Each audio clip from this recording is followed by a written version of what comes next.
سيدنا من خلال هذه الحلقة مشاهدينا الكرام أن يكون معنا في الاستديو على الهواء مباشرة نجمنا الإعلامي الكبير والرياضي القدير كابتن خالد الكردي. أهلا بك معنا كابتن. أهلا بك يا دكتور عمرو، أنا دايما بتشرف بوجودي مع حضرتك. شرف لينا كابتن وجودك معانا، بنسعد ونتشرف بيك دايما. الله يخليك يا دكتور. كل سنة وحضرتك طيب. كل سنة وحضرتك طيب يا دكتور. وأنت بكل صحة وسلامة يا كابتن. كابتن تقول لي متابعاتك بقى لنادي منتخب السويس والمنافسات الأخيرة في يعني مجموعة القاهرة. بسم الله الرحمن الرحيم. طبعا نادي منتخب السويس أنهى الدور الأول. أمور كتير هنتكلم عليها النهاردة وناخدها عنصر عنصر. نادي منتخب السويس بدأ هذا الموسم وتعاقد مع 17 لعيب، ثم نهى الدوري في المركز الخامس. هنشوف بقى نادي منتخب السويس في المركز الخامس حقق 7 انتصارات. يمكن الجدول اهوت الاستاذ اشرف على طول معانا. يمكن حقق 7 انتصارات وتعادل في 5 وخسر 4، عنده 26 نقطة. انا شايف ان بالوضع والظروف اللي كان فيها نادي منتخب السويس هذا الموسم والبداية، ان ترتيبه الخامس معقول، يعني في وجود الفرق الكبيرة زي زد والقناة والسكة الحديد ووادي دجلة والترسانة وبتروجيت والمصرية الاتصالات، كلها فرق، والإنتاج الحربي وكهرباء المستقبل، وطن والنصر واستر كامباني والمصرية الاتصالات وبتروجيت. لا، فرق كلها يا دكتور عمرو كلها ليها فرص في الصعود وعندها إمكانيات مادية ومالية كبيرة. احنا لو بصينا ان نلاقي منتخب السويس لعب بداية الدور الثاني المباراة 16، وهي عنده ماتش الاسبوع 17 مع كهرباء الاسماعيلية، ان هو ينهي الدور الاولاني وسط الخمسة الكبار. لان زي ما انت فاهم يا دكتور ان الدوري هذا الموسم هيتلعب الموسم القادم المحترفين، دوري المحترفين بالظبط كده يعني. فانا عشان لازم تبقى في الخمسة الاولانيين يطلع واحد للدوري الممتاز، يتبقى 4 نكمل عليهم بقى من كل المجموعات الثانيه بينزل 3 مع 5 فرق من 3 مجموعات 15، يبقى 18 فريق زي الدوري الممتاز مباشره. فانا شايف ان الامكانيات والظروف اللي مر بها نادي منتخب السويس، يمكن اول سنه السنه دي احس ان هم عايزين يعملوا حاجه. المجلس الجديد بيحاولوا بقدر الامكان، بس هي النقطه اللي دايما بترجعنا لورا اللي انا ما بحبهاش، اللي هي عدد الصفقات في بدايه كل موسم. عدد الصفقات مع تغيير المديرين الفنيين. يمكن هم منتخب السويس بيحاول يوصل يتعاقد مع احسن المديرين الفنيين ليلبي طموحات جماهير نادي منتخب السويس، وينتقي لاعبين تبقى على قد المسؤولية اللي هي تقدر تحقق طموحات جماهير نادي منتخب السويس. فهو تعاقد كابتن ياسر نادي منتخب السويس، كان في كذا مدرب، هم اختاروا الكابتن ياسر الكناني، مدرب صاعد واعد، يمكن خبراته التدريبية مع أندية جماهيرية نادي المنصورة وثم الألمونيوم نادي غير جماهيري وأندية غير جماهيرية، وبعدين رجع لنادي منتخب السويس نادي جماهيري. لكن عنده خبرة لأن الراجل ده كان كابتن نادي المنصورة وبيلعب في نادي جماهيري، فعنده حس الجمهور وعنده حس المنافسة، أو هو بيشتغل مع نادي جماهيري. هو اختار لاعيبته، اختار 17 لعيب لنادي منتخب السويس، يمكن كمل بيهم الدور الاولاني، وصل للمركز الخامس زي ما حضرتك شايف كده. وهو في الدور الاولاني في انتقالات يناير استغنى عن حوالي 8 أو 7 لاعبين من 17. من 17 تمام. بس عشان بس نبقى واضحين برضو، هو باع لاعب باسم عادل لإنبي دوت، مش ده من الركائز الاساسيه نادي منتخب السويس، بس احنا هنقول باعه ليه. طبعا مفيش فلوس، ثانيا ده عقده كان هينتهي، يعني خلاص هيلعب مع منتخب السويس وهو يبقى فري، فلو ما كانش اتباع في يناير اللعيب كان هيبقى كده فري، ماشي مجانا. فانا معاهم، وانا قرار صائب من اداره نادي منتخب السويس ان هي قدرت تبيع اللعيب وتاخد منه مقابل تقدر تجيب صفقات جديدة. وباع برضو جيروم لنادي القناة، وباع عادل أدهم لنادي ديكيرنز. دول ال3 لاعبين اللي نادي منتخب السويس استفاد في يناير ان هو مقابل مادي يقدر يعوض بيه اللاعبين والصفقات الجديدة. برضو جاب 9 صفقات، يعني برضو 9 جاب 9، اتعاقد مع 9 صفقات. بس في منهم 3 افارقه دول من اعاره من نادي سيراميكا كليوباترا، اللي هم الباشمهندس طارق ابو العينين. بصراحه عامل توأمه كبيره جدا مع نادي منتخب السويس، ان هو يدي لك 3 لاعبين افارقه وهو اللي يتحمل عقودهم. لا دي طبعا مسانده ودعم كبير ليهم. التحيه والتقدير الاستاذ طارق ابو العينين، نادي سيراميكا كليوباترا. يعني العلاقات الطيبه ما بين منتخب السويس وسيراميكا كليوباترا، ان انا ادي لك 3 لعيبه افارقه في يناير اعاره وبدون مقابل وانا اللي اتحمل عقودهم، لا دي حاجه يشكروا عليها بصراحه. وجاب ايضا 6 لاعبين، اسلام سيما من مياه البحيره، واحمد العش الانتاج، وجاب احمد سقراط من بايونير، وجاب علي الفرارجي من السكه الحديد، وجاب هارون اسماعيل من بورتو، وجاب محمد ابو جبل من سماد ابو قير. يعني هو كابتن ياسر شايف ان هم دول اللي هيحتاجهم في يناير، اللي هم هيقدروا يكمل بيهم من الموسم. ويبقى كده نادي منتخب السويس ومجلس ادارته وفروا للكابتن ياسر الكناني كل طلباته، محدش تدخل في الصفقات سواء في بدايه الموسم او في يناير. ويمكن هو ده الصح يا كابتن خالد اللي احنا بنطالب بيه. سيب مدير فني يشتغل عشان تعرف انت جبت حد كويس ووثقت فيه ومعاه سي في محترم، خلاص سيبه يشتغل.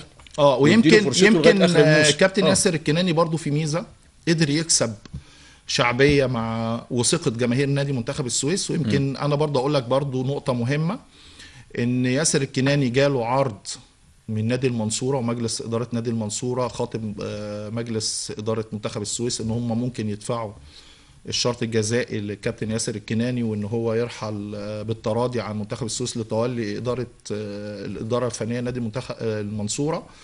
يمكن هذا الطلب قوبل بالرفض جماهيريا واداريا من مجلس الاداره، لانهم حسوا ان حطوا ايديهم ان في مدير فني السنه دي. انا شايف طموحاتي، يعني انا عن نفسي بالمنظر دوت وبالظروف الماليه الصعبه اللي بيمر بيها نادي منتخب السويس مع الاسكواد اللعيبه الحالي، مع اختيارات ياسر الكناني سواء في بدايه الموسم او الاسكواد او الصفقات اللي في يناير، يقدر يحافظ يبقى مركزه في الخمسه في المقدمه الاوائل. انا مش هقدر اطلب منه في الظروف الصعبه دي طبعا ينافس على الصعود. لا ده خلينا مستحيل خلينا واقعيين. لكن ما فرطش في المركز الخامس، لان لو حضرتك بصيت يا دكتور عمرو هتلاقي الترسانه 26 نفس النقط، هتلاقي بتروجيت 24، هتلاقي المصريه الاتصالات 23. يعني هي مباراه واحده. فانت عشان تستمر لازم يبقى في دعم جماهيري ومسانده جماهيريه كبيره من جماهير نادي السويس للكابتن ياسر الكناني ولاعيبته. ونتمنى طبعا ان الصفقات الجديده تكون اضافه لنادي منتخب السويس. انت فرطت في حوالي 8-9 لعيبه وجبت 9 صفقات جديده. اتمنى يصنعوا الفارق معاك في الدور الثاني، وان هم يلعبوا ما يقعدوش على دكه البدلاء. لانك انت هتبقى في موقف حرج، لان منتخب السويس انا ما اقدرش، يعني انا مش متخيل ان منتخب السويس ينزل درجه ثالثه. يعني هتبقى صعبه جدا، يعني صعبه على الجماهير وصعبه على مجلس الاداره، لان انت هتنزل درجه فيها يعني اكتر صعوبه من الدرجه اللي انت فيها. وانت عارف يا دكتور عمرو كل ما هتقل في الدرجات كل ما صعوبه كرة القدم فيها. بالظبط. يعني انا لا تلعب دوري ممتاز سهل جدا، السهل الممتنع. بدليل منتخب السويس وهو في الممتاز به بيلعب ماتشات كاس مصر قدام فرق كبيره عريقه في الدوري، احرجها وقدر يوصل لدور ال8. يعني معنى كده ان اللعب في الدوري الممتاز ده اسهل دوري تلعب فيه بالنسبه للعيب الكوره. اي لعيب كوره اسهل دوري تلعب فيه كرة قدم هو الدوري الممتاز. الاصعب الممتاز ب، الاصعب الدرجه الثالثه بقى، الاصعب بقى خالص ان انت لما تجيبها من الارض بتلاقي نفسك بتلعب مع 15 فريق ولا عنده ملعب ولا عنده امكانيات، وتلاقي نفسك بتسافر. وحكام لسه طبعا بتبقى الحكام كمان بتبقى لسه بتتمرن في الدرجات اللي هي اللي تحت ديت عشان تاخد ثقه وتطلع درجه اعلى. لا فبتبقى الامور صعبه جدا. فانا شايف ان لو كابتن ياسر الكناني قدر يحافظ على المركز الخامس او اي مركز في المراكز المتقدمه ال5، ده السنه دي هيبقى انجاز كبير. لان السنه الثانيه هتبقى فرصه الصعود للدوري الممتاز هتتلخص في ان انت بتلعب على 3 فرص، زي ما انت بتلعب دلوقتي على 5 فرص عشان ما تنزلش. انت بدل ما كنت بتصرف فلوس كتير عشان هو فريق واحد بس اللي هيصعد دوري ممتاز، لا انت عندك 3 فرص هتلعب عليهم في الدوري. ان انت لو حضرت كويس ومعاك مدير فني كويس قدر يفهم امكانيات لعيبته وظروف البلد وطبيعه جماهيرها، والفتره اللي جايه لا ممكن يقدر يعمل مفاجاه ويصعد للدوري الممتاز. هتبقى سهله جدا طول ما انت في الدوري الممتاز ب، هتبقى سهله بالنسبه لك. ان انت بعد كده هتبقى برضو الصعود هيبقى 3 فرق والهبوط 3 فرق زي الدوري الممتاز، فمش هتبقى عليك ضغط ولود كبير قوي كده ان 10 فرق هتنزل مره واحده. بصراحة برضو على حد معلوماتي ان مجلس ادارة نادي منتخب السويس برئاسة الاستاذ اسامة الموشي واعضاء المجلس المحترمين بيصرفوا من جيبهم، صارفين من جيبهم حتى هذه اللحظة على الفريق حوالي 2 مليون، واخص بالذكر الاستاذ حماده حسن حوالي 1,000,000 جنيه او 1,000,000 الا ربع، والباشمهندس معتز اينو نفس المبلغ، وبقيه الاعضاء. يعني معنى كده ان فعلا الناس دي عايزه تنجح، الناس دي مش سايبه الفريق يغرق في مشاكل ماديه، بيحاولوا. يعني انا في انديه في الدوري الممتاز مجالس اداراتها الاعضاء اللي فيها ما بتصرفش جنيه من جيبها، لكن انا بحييهم، ومن هنا بحيي مجلس اداره منتخب السويس المحترم ان هم بيصرفوا من جيبهم في سبيل ان هم يوفروا الاستقرار المالي للفريق، لان انت عارف الصناعه دلوقتي يا دكتور عمرو هي كره القدم. وبرضو انا اعرف ان نادي منتخب السويس الجهاز الفني ما قبضش بقاله 3 شهور رغم المجهودات الكبيره اللي بيقوم بيها مجلس الاداره. واعرف ايضا ان اللعيبه بقالهم شهرين ما خدوش مستحقات. انا بناشد طبعا اللواء المحترم عبد المجيد صقر محافظ السويس، انت ليك ايادي بيضاء على نادي منتخب السويس، فاحنا بنتمنى الفتره اللي جايه يبقى في دعم مادي قوي عشان الفرقه تحافظ على مركزها في ال5 فرق في المقدمه، وما نتعرضش لاي هزه دكتور عمرو يبقى فيها هبوط مش مستاهله. وكده كده حضرتك محافظ رياضي، حضرتك ليك ايادي بيضاء من ساعه ما توليت زمام الامور في محافظه السويس. نادي منتخب السويس من اولوياتك ومن اهتماماتك وبتدعم بكل قوه. رساله مني لسيادتك يا فندم، ارجوك نادي منتخب السويس بيمر بضائقه ماليه، ارجو المسانده الفعاله الفتره القادمه، لان برضو مهما كان اعضاء مجلس الاداره برضو يا دكتور عمرو مش هيقدروا يدفعوا برضو من جيوبهم. يعني كتر خيرهم ان هم يبقوا دافعين حتى هذه اللحظه. يمكن بص ده ماتشنا مع النادي الاهلي، شوف الجمهور قد ايه. لا والكابتن احمد الطيب الشكل العام في الدوري يا دكتور عمرو حاجه مختلفه تماما. يعني بص الاهلي والسويس في الدوري، بص الاستاد عامل ازاي، مفيش مكان لقدم، يعني مفيش مكان لقدم. اهو اول انفراد ليا اهو، بص عصام الحضري، يعني حاجه تاريخيه. الواحد البطل لا عصام الحضري بص الواحد انا 17 اهوت اول انفراد له، بص عصام الحضري طالع ازاي. ده كان صغير خالص. لا كان صغير، ده كان اول موسم ليه مع النادي الاهلي. بص احنا بنلاعب مين؟ حسام حسن واحمد فيليكس واسامه عرابي ومجدي طلبه ورضا عبد العال وعلي ماهر واحمد فيليكس وابراهيم حسن ومشير حنفي ومحمد يوسف وعصام الحضري ومستر. بص انفراد اهو. بص احنا بص السويس في ملعبنا عاملين ازاي، يعني كنا فرقه ومحمد عبد الجليل. لا حاجه. بص كان فريق يعني. وعن شرط احنا كنا كسبانين السويس كسبانين الاهلي في الدقيقه كام 39 من الشوط الثاني 1-0 تامر بجاتو. فاحنا نتمنى نشوف المباراه. بص الاستاد ده، بص جمهور السويس، بص جمهور السويس منظر يفرح طبعا. لا 30,000 متفرج، يعني احنا يعني حاجة كانت مشرفة. فأنا أتمنى إن شاء الله لنادي منتخب السويس إن معالي المحافظ سيادة اللواء يدعم فريق منتخب السويس تدعيم مالي في الفترة القادمة لرفع الضغوط المالية وتحفيز اللاعبين إن هم يحافظوا على ال5 مراكز الأولى لنادي منتخب السويس. واللعيبة أنت عارف الكورة محتاجة فلوس وصناعة فلوس، فأتمنى إن شاء الله إن الكل يتكاتف في الدور الثاني عشان ما يحصلش أي دروب للفريق ما لا يحمد انا مش عقباه قادر اساسا. مش قادر اقولها بصراحه. ما لا يحمد عقباه. ما لا يحمد. فالفرصه في ايدينا، فان شاء الله انا اتوقع باذن الله ان هيبقى في دعم من سياده اللواء، لانه هو رياضي من الطراز الاول وبيعشق نادي منتخب السويس، ومنتخب السويس جماهيره ومحافظته. يعني انا اعرف ان محافظه السويس اتنقلت على ايده نقله حضاريه كبيره، بقت حاجه الكل بيشهد ليها، في تغيرات كبيره في محافظه السويس. نتمنى ايضا تكون على مردودها على فريق الكرة اللي هو الواجهه لنادي، الواجهه لمحافظه السويس هو نادي منتخب السويس.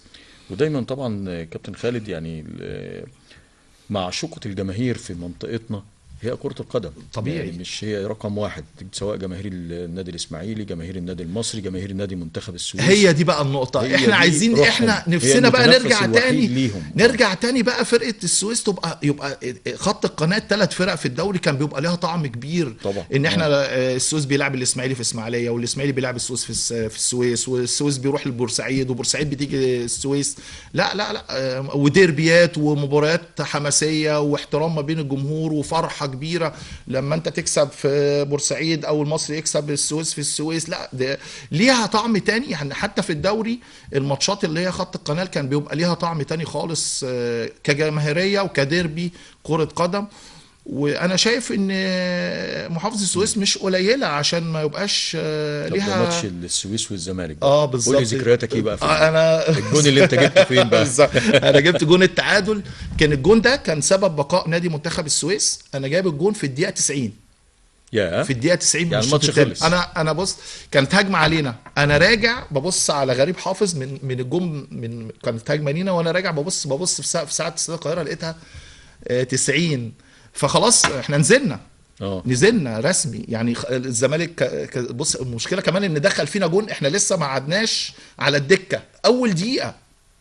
يعني انت متخيل كده فرقه بتنافس على الهبوط وفي اول دقيقه اسامه نبيه بيجيب الجون الاول للسويس اهو في اول، لسه ما قعدناش على الدكه. الزمالك ما قعدناش يا دكتور عمرو في الماتش ده في استاد القاهره، ما حدش خد نفسه. انت متخيل في الدقيقه الاولى جون؟ قلنا بس كده احنا اتنصب علينا السيرك في استاد القاهره، هنخسر لنا مثلا حوالي، خلاص ما احنا كده خلاص 1-0 واحنا كده لو خسرنا نزلنا رسمي، فخلاص بقى هنشيل 3-4 كده بقى خلاص كلها محصله بعدين. خالد بيبو هو، لا كان خالد بيبو واحمد متولي، لا وكابتن عصام نصر وسيد عيد وكابتن رضا العيسوي لا كان كباتن كبار، وكابتن حسان ابو الوفا وكابتن جودة الدسوقي.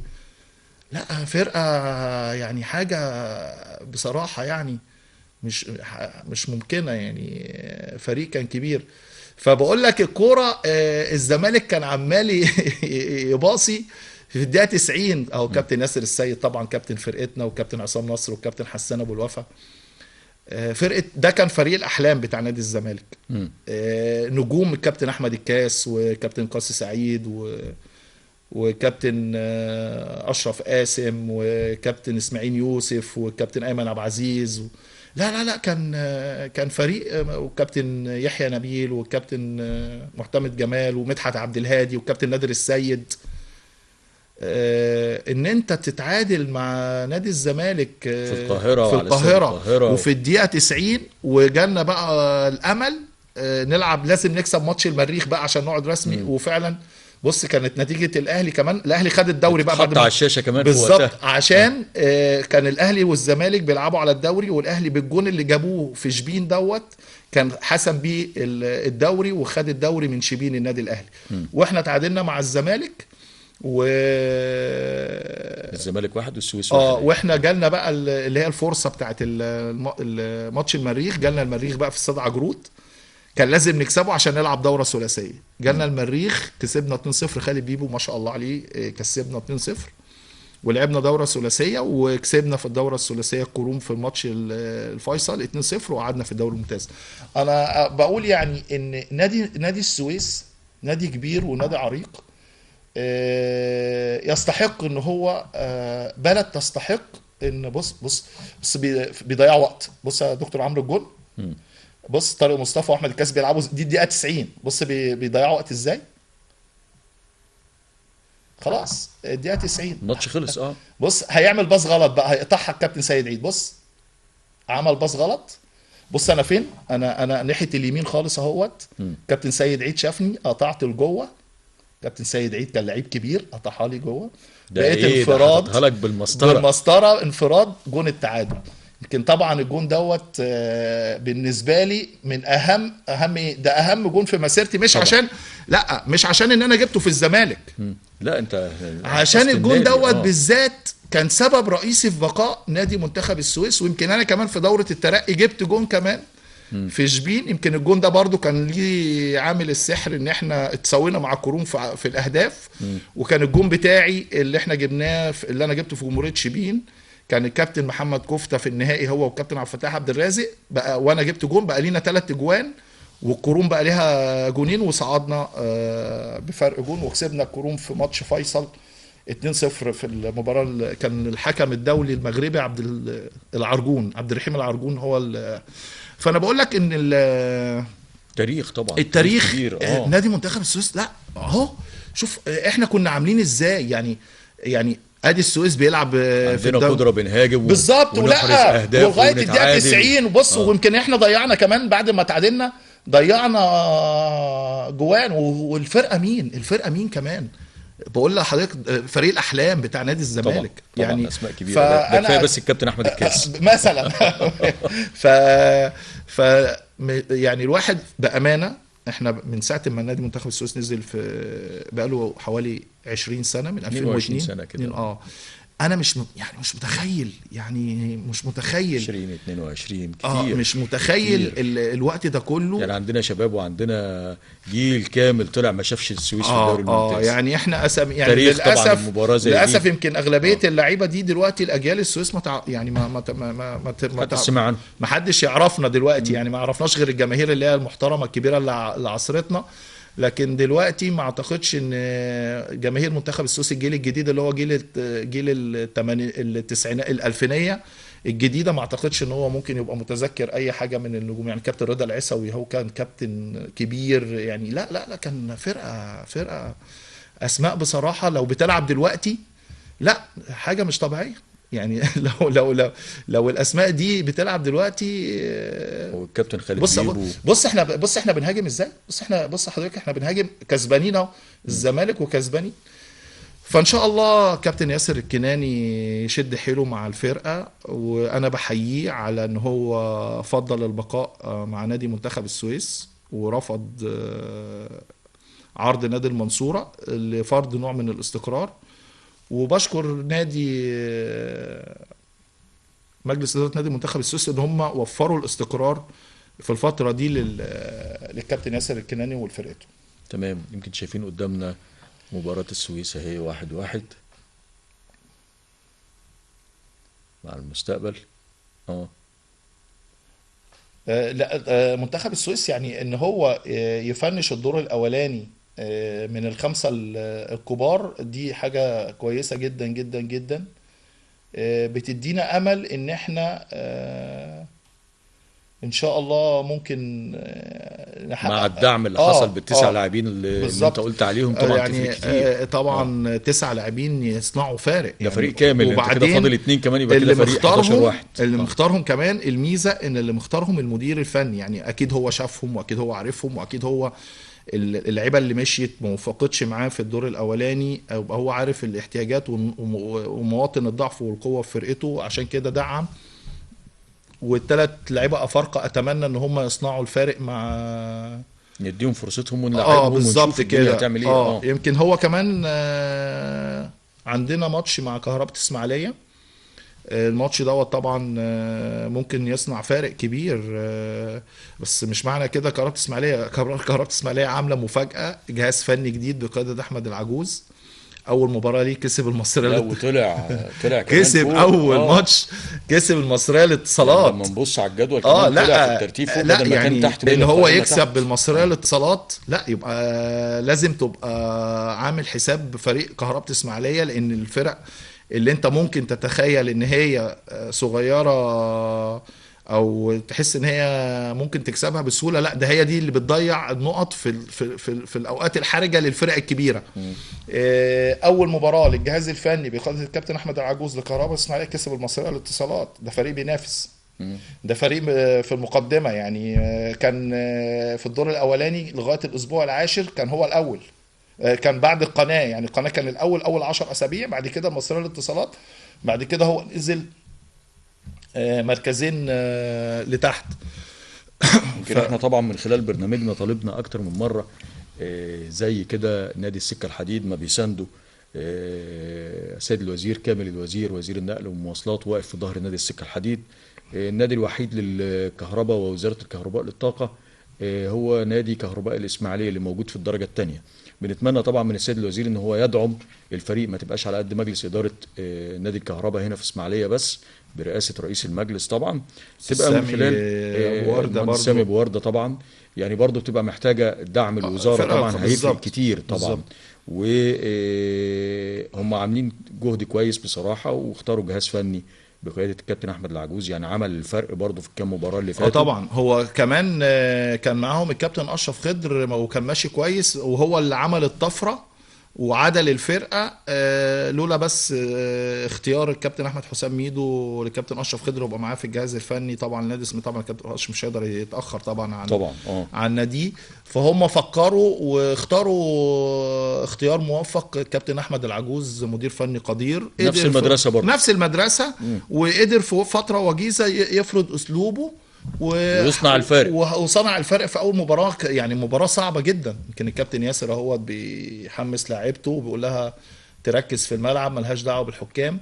انا احب المدير الفني اللي هو بيطلب من لاعيبته دايما ان هي تبقى مركزه. خلي الحكام دي للجهاز الفني والجهاز الاداري، انت ما تشغلش نفسك في الملعب غير بلعب الكوره بس. فانا بحيي الكابتن ياسر الكناني على اللقطات اللي احنا شايفينها على الشاشه ديت، ان هو بيطلب من لاعيبته التركيز، لان اي لعيب خرج بره المستطيل الاخضر خلاص، ده خلاص، وهي الكوره في لحظه. سبب هزيمتنا في مباراه الاهلي في استاد السويس لما كنا كسبانين 1، كابتن حسين علي موسى حسب علينا بيلين في الدقيقه 42. الماتش وقف حوالي من 10 ل 12 14 دقيقه اعتراض على ضربه الجزاء. احنا كلنا خرجنا طلعت بره اللعب تماما، دماغك بقت في حاجه تانية بالظبط كده. ومحدش كان يتخيل ان مثلا الماتش مثلا كان هيخرج مثلا خلاص ده الدقيقه 42، يعني حتى لو الحكم صفر هم دقيقتين وخلاص وهينتهي. يعني مفيش امل تعوض، لا يعني مفيش اصلا، ولا انت هتجيب جوان ولا الاهلي هيجيب جوان. لكن في ثانيه بص دي بقى اللي انا كنت لسه بتكلم على حضرتك اهو. قعدنا بعد ضربه الجزاء، بص كابتن احمد رفعت نفس المدرسه اللي كان بيعملها كابتن ياسر الكناني. احنا انشغلنا مع الكابتن حسين علي موسى في الاعتراضات، قعدنا حوالي بالظبط في الماتش ده حوالي 12 دقيقه عشان ضربه الجزاء دي تتلعب. 12 دقيقه او 10 دقائق اعتراضات، وده يطلع وده يخش، وده كان معانا هو مشرف حتى كابتن احمد رفعت يا عيني من العصبيه مش عارف هو بيكلم مين. يعني ده الاستاذ حاتم كان نازل يهديه. ابص في الدقيقه كام؟ ده كان في الدقيقه 42. الجون ده في الدقيقه 42 41. بص الدقيقه 42 41 ونص ما هي 42 الدقيقه 42. تخيل انت بقى الدقيقه 42 هم جابوا جون امتى؟ جابوا الجون في الدقيقه حسام حسن 46 الجون الثاني. خلاص بقى الماتش كده خلاص. يعني احنا كنا خرجنا بقى خلاص. كل بص حتى الكوره، بص رضا عبد العال بيرفع في كوره لفيليكس، بص كوره يعني كوره ميته يعني لا تذكر اهي. بص خدوا الماتش مننا عشان اللي انا كنت بقوله لحضرتك ده، فقدنا تركيزنا في الملعب وركزنا ما هو بصراحه كان ماتش بتاعنا في ايدينا.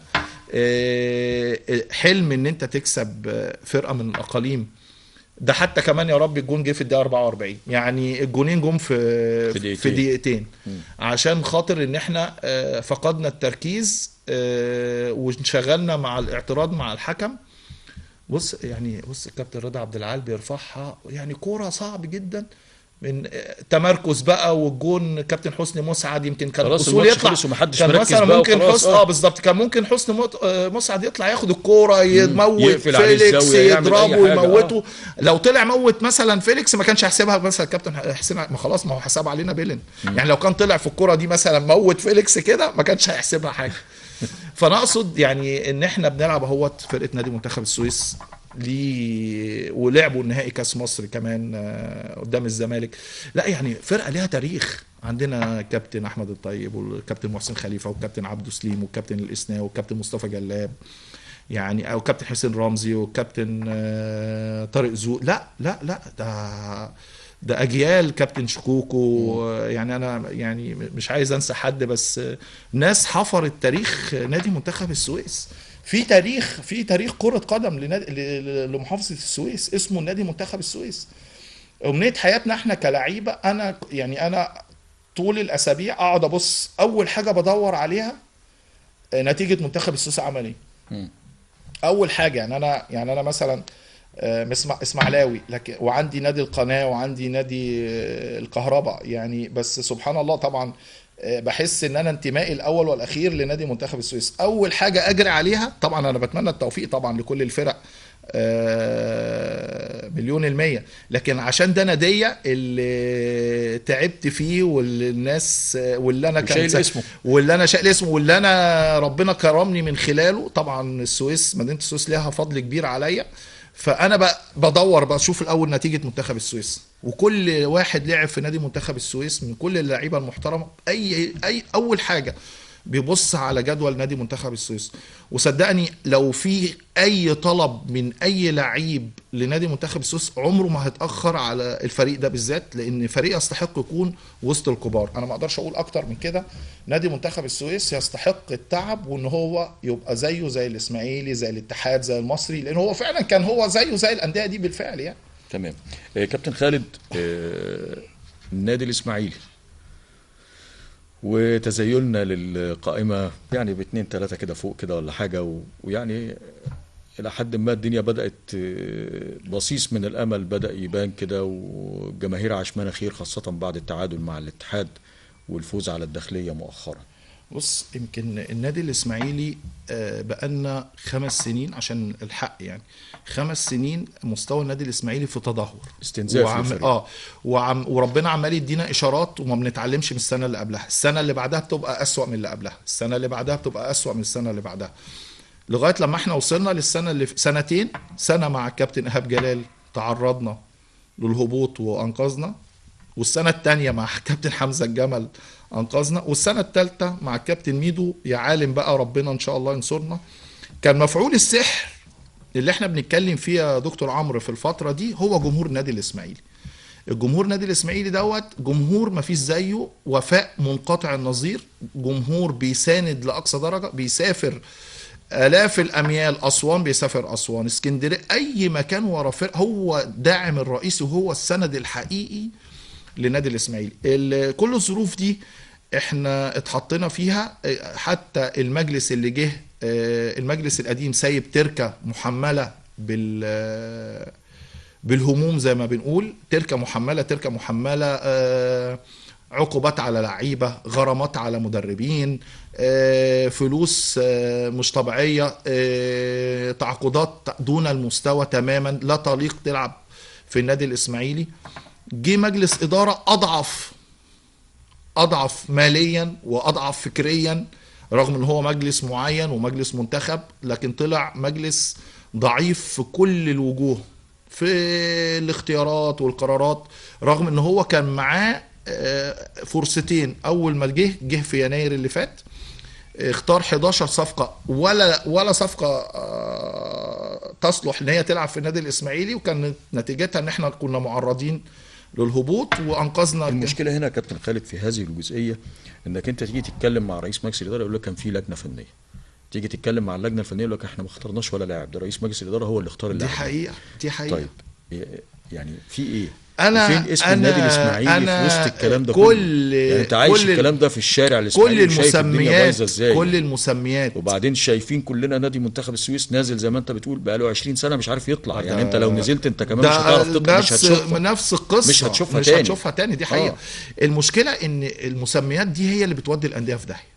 اولا انت بتضحك على الجمهور وتقول انا عامل لجنه فنيه، تيجي تكلم اللجنه الفنيه، فعلا اللجنه الفنيه دي ما لهاش اي راي ولا بتعمل اي حاجه. القرار والاول والاخير انت كرئيس نادي مع كم وكيل اللي انت بتعتمد عليهم او اللي انت بتتعامل معاهم، هم في النهايه اللي بياخدوا القرارات. اللجنه الفنيه دي منظر بس قدام الراي العام، عشان لما يحصل اي حاجه تبقى شايلهم الشيله. يشيلهم الشيله ويبقى سلام عليكم وعليكم السلام. طبعا النادي الاسماعيلي حصل طبعا فيه كابتن اللجنه الفنيه بتقبض مقابل ان ده هي تشيل ده الشيلة. ما هو ده شيء مفروغ منه، ده يعني مرتب. انت قبضت طب انا عشان هقول تضحي لك بالنادي. هقول لك مثلا انا مش يعني انا لو اتكلمت هتكلم حاجات صعبه، يعني انا لو عايز اتكلم هي دي مشكلتنا في الكوره يا كابتن. هتكلم في مشكلتنا امور ان احنا صعبه. شايفين حاجات خطا وكلنا ساكتين عليها. ما هو المشكله محدش بيحاسب حد. المشكله ان الاخطاء بتيجي من الكبار، من أوه. الرموز. الواحد مش عايز يتكلم عشان كده، لكن احنا نتمنى. احنا حصل في يناير اهوت فراغ اداري، قعدنا شهر يناير بالكامل مفيش ولا مجلس اداره ولا لجنه تدير النادي لمده اسبوعين، وجهاز فني بصراحه الكابتن احمد حسام ميدو شال الليله كلها. كان هو رئيس مجلس الاداره وهو المدرب وهو الدكتور وهو المدير الفني وهو المدير الرياضي وهو رئيس النادي. لا يعني لو ما كانش في واحد بشخصية احمد حسام ميدو الناس بتثق فيها وقدر يلم الدور بغض النظر عن الامور الفنية او النتائج اللي كانت بتحصل، ما هو غصب عنه، ما هو الراجل بيحارب في بحر لوحده واللعيبه ما بتقبضش بالظبط فلوس. كده. لا مشاكل بقى لا ليها اول ولا اخر، لغاية لما الوزير عين لجنة في يوم 29 يناير. يعني حتى كمان ما لحقتش اللجنه دي تاخد اي صلاحيات، او الجهاز الفني كان محضر مثلا لاعبين يتعاقدوا معاهم ثانيا او في فلوس في النادي حتى عشان يمضوا عليها ويطلعوها. ثانيا برضو ما فيش رؤوس اموال دخلت في اللجنه المعينه تضخ اموال، فكانت النتيجه طبعا ان التعاقد مع 2 لعيبه فقط، 3 لعيبه. كابتن محمد صبحي رجع للنادي تاني يمكن عشان يختم حياته في